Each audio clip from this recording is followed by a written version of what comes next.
Beach FM, locals talking to locals. Time to say good morning to Waikanae Ward Councillor Michael Scott, also Chairman of the Finance and Operations Committee. Good morning, Michael. Hello, Nigel. It's great to be in the studio with you rather than on the phone. Yeah, that's right.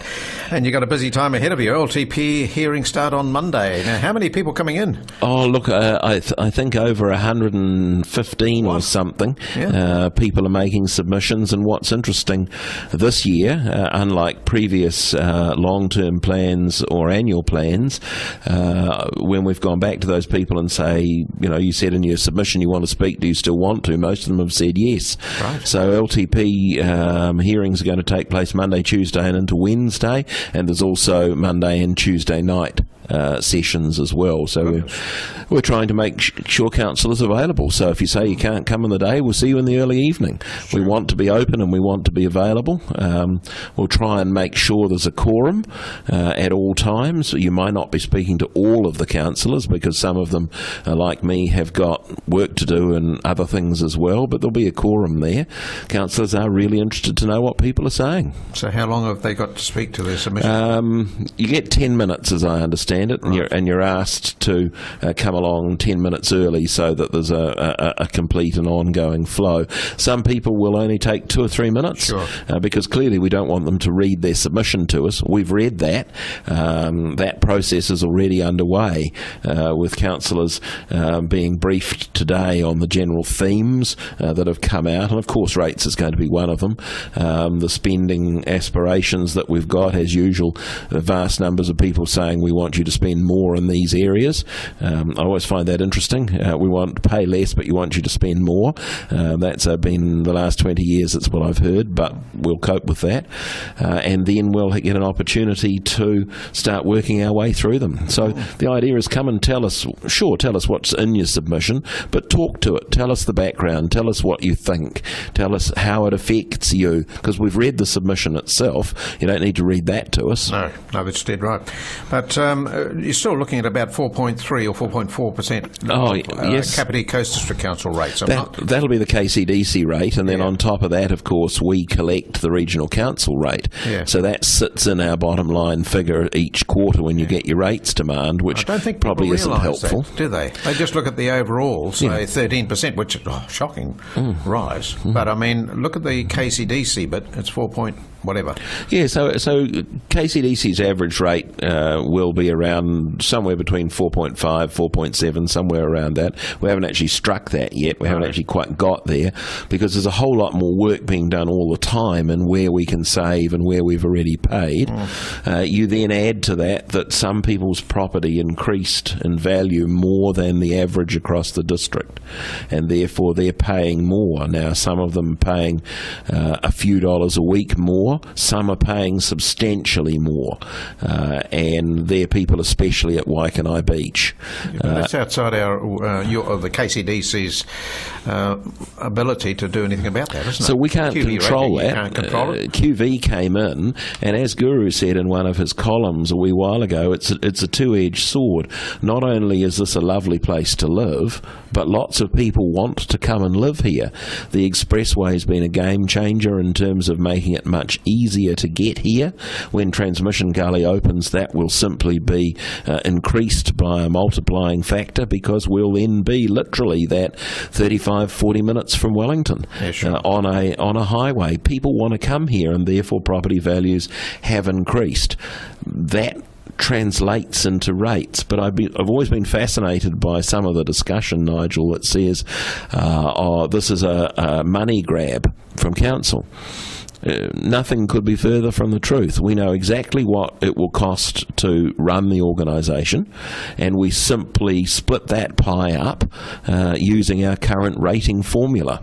That's why we're trying to move the rating formula to make it a little bit fairer. So we'll have only a third of it as fixed charges. We'll have a third of it on capital value and a third of it based on land value. That's a much fairer system than what we currently have, which is simply 51%, all simply on fixed charges, because fixed charges are simply a way of, in a very ham-fisted way, spreading costs across the district. So couldn't you get the Greater Wellington Regional Council to collect their own rates, so it takes it out of your hair and make your rates, whatever they are, going to be just that? So look, nobody takes that into account. They take the overall. No, they don't. They just look at the bottom figure, and they don't even consider that we actually collect the regional council rates for them. I suppose that's a discussion you could have. If you look in the Horowhenua, for example, where they have the Horizons Regional Council based in Palmerston North, they collect their own rates. I'm not sure that it actually saves anything, and of course you end up with another rating bureaucracy which then has to be funded, so I don't think there's any saving in there. Rating is it is what it is. It's a blunt tool. It's not particularly fair. Frankly, if you wanted to make it fair, you'd make it income based, and it would be collected by the Inland Revenue Department, and therefore people would pay on a far more affordable basis. That's a discussion to be had, but if you really wanted to have a fair system and have it based on income and affordability, then you do it on what you paid on tax. Right.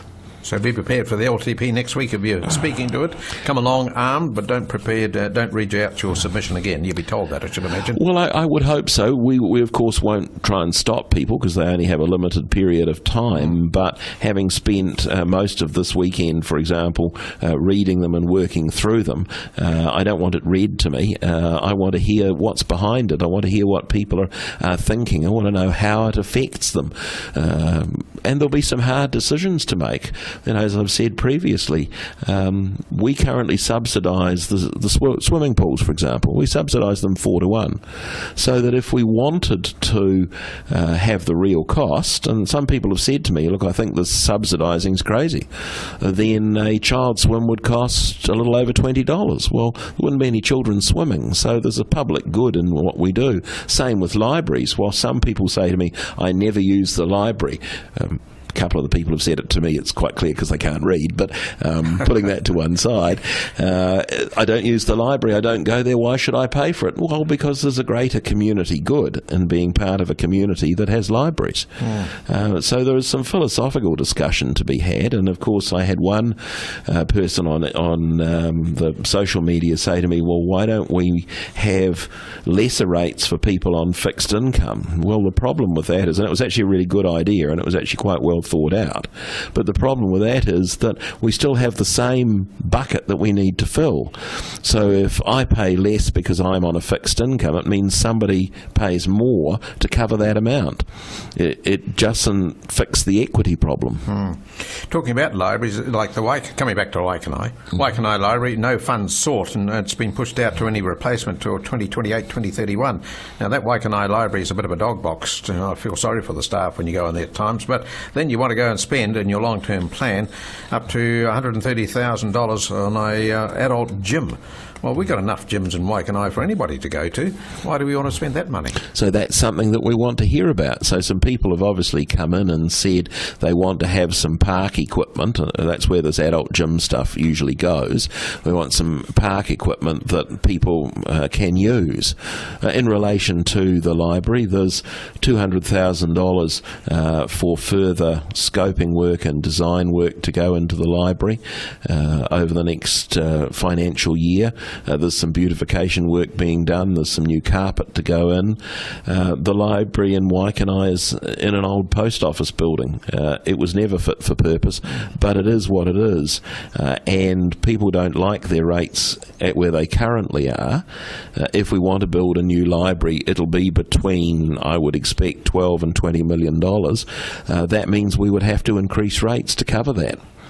Sure, but what I'm sort of saying is, spending money on these side issues like the $30,000 to $100,000 for equipment installed in an adult exercise gym. You could use a Waikanae Wrestling Club and put some decent equipment in there that help both organisations out without going to the $100,000. Absolutely, and one of the things that I think a couple of the community boards are going to talk about is reprioritising some of their spending, which is supposed to happen. So instead of saying we're going to spend $80,000 or $100,000 on a park this year and then next year and then the year after, each one on a different park. Let's spend it in the one place and get something really good and then move on. Now, that's what Otaki did with Huratai Park, and you only have to look at over a 7 to 10 year period how that difference has been made. So I know that the Parapara Umu Community Board submission is in that sort of a vein. Let's not spend money in some other areas and let's spend it in McLean Park. Let's do that up, let's do it properly and then move on. And I think the Waikanae Community Board are saying the same thing. The board's saying, for example, look at the Waikanae Beach Hall. Well, that was the old fire station. It was given to us and we turned it into a hall. It's got an earthquake rating of about 10%. So it's not fit for purpose. I'm surprised it isn't yellow stickered. But we're not going to spend much money on that. We would spend a fortune desperately trying to get it up to earthquake code, and it never will be. And it's cold in the winter and it's stinking hot in the summer in there, and it's got poor acoustics.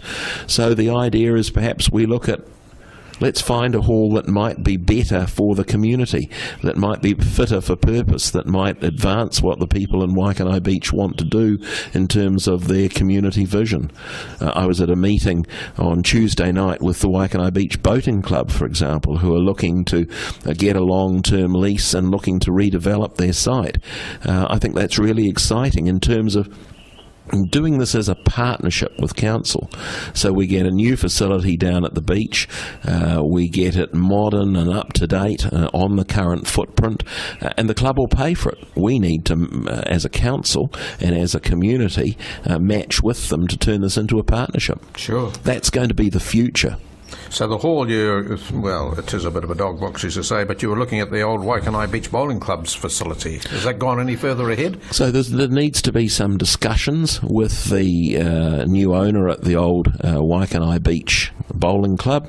The bowling club use one of the greens still, but there's an old green that's not being used, and the hall was bought by a property developer from the Hut. We need to have some discussions about this. We need to see what's around and whether that's feasible.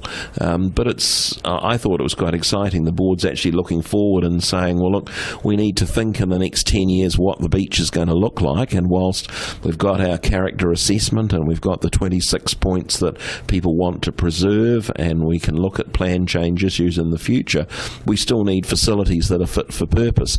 And I can't in all conscience suggest that we have meetings in a place which has got a 10% earthquake rating. And if you knocked it down, you could get the money from that, be a valuable piece of land for housing, and use that for a new hall. Well, the piece of land is actually very narrow. It's only 11 metres wide, and it's got some reserve classifications on it and things like that. Sure. But sure, there are all sorts of investigations. So one of the things that the Waikanae Community Board's submission to council is, let's roll up our sleeves and do some preliminary work. Let's find out the answers to these questions so that we can then spend some time next year consulting with the community and telling them the real options, not the pie in the sky ones. Michael, we're running out of time, but always great talking to you, and we could talk for hours. But thank you. You're very kind. You've got a very busy week next week, so get some sleep between now and then. Nigel, it's always good to be on Beach FM. 106.3 Beach FM.